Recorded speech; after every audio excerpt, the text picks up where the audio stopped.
Hi, I'm Lauren Gallmer, and I'm going to share a story today about a disastrous flood at my house. Well, my family had moved here from Indiana to here, Oregon, in September of 1995. After about a year, we were looking for a home, and we found this nice, large house. It had these large set of stairs that led up to the front porch. It had about 20 stairs. So that means it was about 100 feet from the porch to the ground level. The house was right beside this river, the Willamette River, and so it had a great view. My whole entire family loved this house and we wanted to purchase it. So we sat down with the owner and discussed the details and inquired if he was willing to sell. Well, he was very ready to sell right then. But I had this nagging feeling about something.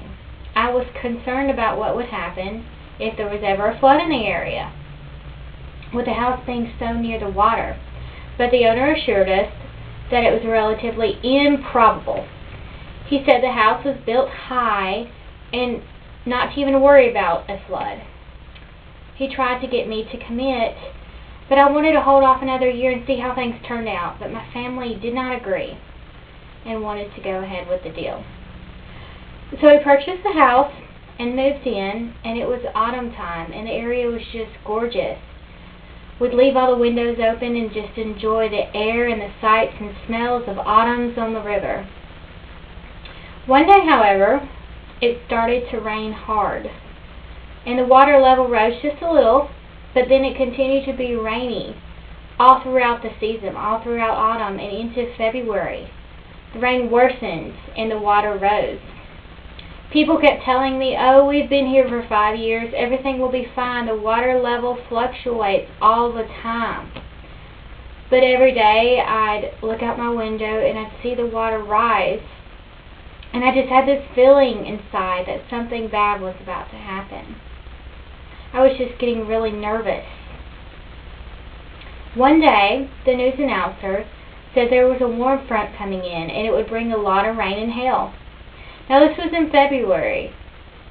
The news went on to say that the dam on the river was being strained with the high water levels and that the water was going to be released in a controlled amount to alleviate the problem. Well, I was thinking the water was already high, then the rainstorm, and then the dam water being released. That is a lot of water. That is a lot of added weight.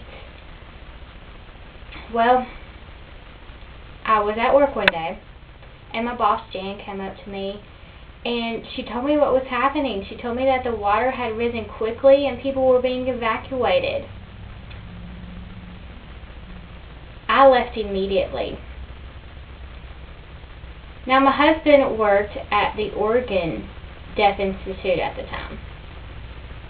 So I texted him, and I had to go pick up the kids from school. When we got home, the water was really high. I told you that the house was about 100 feet from the ground. Well, the water was almost right at that level by now. We rushed inside and we packed everything we could. Now, I had just recently planned to go on a trip to California. I was to speak at a workshop there, so I already had those bags packed, but it was just frustrating to me. We hurried to get ready, and my husband arrived home, and we had to go, and we were going to follow his car out, my vehicle behind his, but his vehicle was parked close to the river. It was a little cute car, and I had this big white van, but his was parked really close to the water, and it got stuck in the water. Now my van was parked further up, so we just all got in and drove off. We didn't even look back. We were going over this bridge into Independence, Oregon, and we looked down to the city, and the water was over the tree line and over the bridge. It was impassable. It was horrible. We had to turn back and go the long way up the mountain to my brother's house in Salem. When we got there, he was working the basement. He was trying to put everything upstairs because the basement was getting flooded.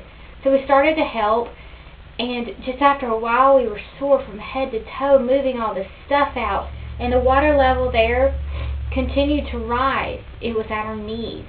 We were now trudging through this cold water to move these boxes out of the basement.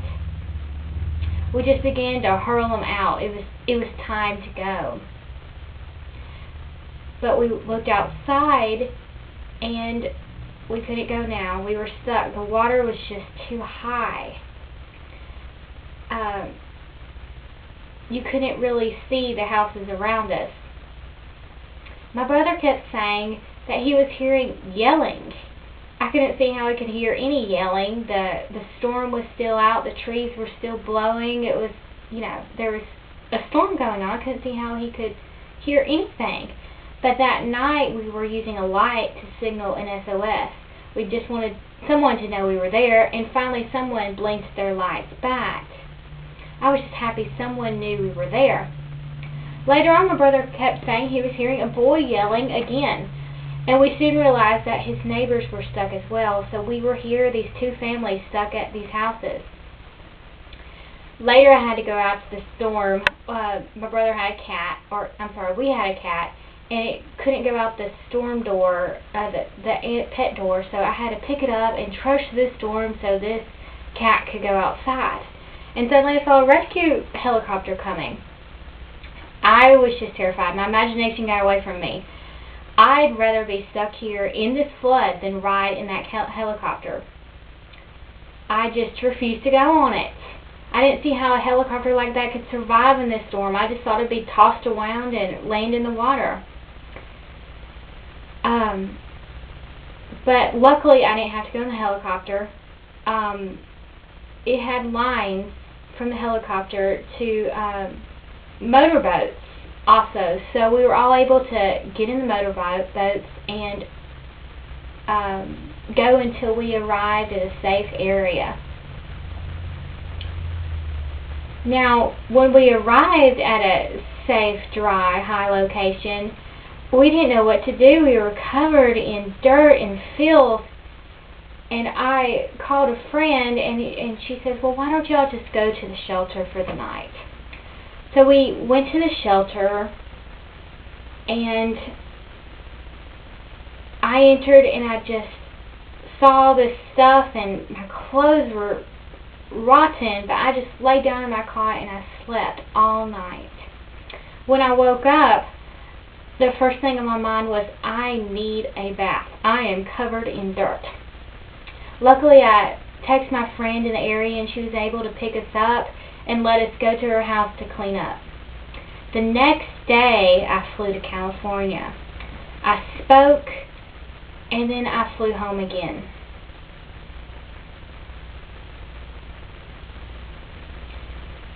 Things were getting worse and worse for my friend. She lost some things. We lost a lot of things in the house, but I lost my wedding photos, some family mementos, family pictures. But honestly, I am not depressed.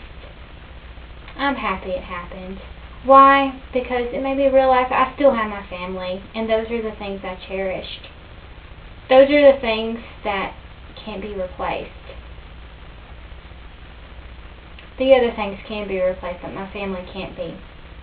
People say that they're sorry I was in this tragedy, that they're sorry it happened to us, but you know what? It did happen. From that time on, people come up to me and say that our disaster was just our official welcome to the state of Oregon. Well, that's my story.